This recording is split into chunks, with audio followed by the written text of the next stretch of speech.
Friends, welcome to my YouTube channel. मैं आज आपको बताऊंगी हल्दी किस प्रकार से हमारे खांसी जुकाम के लिए उपयुक्त होती है। वात, पित्त तथा कफ तीनों प्रकारों के विकारों को ठीक करने की शक्ति हल्दी में होती है। गर्म दूध में हल्दी डालकर पिलाने से रोगी को खांसी से आराम मिलता है।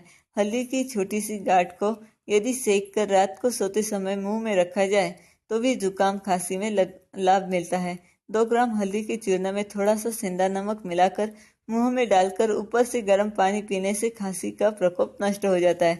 रात को गर्म दूध में हल्दी डालकर पीने से दबी आवाज खुल जाती है और गला भी हल्का हो जाता है। इसी दूध में 1 चम्मच घी मिला देने पर खांसी जुकाम पूरी तरह से ठीक हो जाते हैं। बढ़े हुए टॉन्सिल पर भी हल्दी लगाने से लाभ मिलता है। आशा करती हूँ आपको मेरा वीडियो पसंद आया होगा, तो प्लीज़ सब्सक्राइब कीजिए, लाइक और शेयर करना ना भूलें। Friends, welcome to my YouTube channel. मैं आज आपको बताऊंगी हल्दी किस प्रकार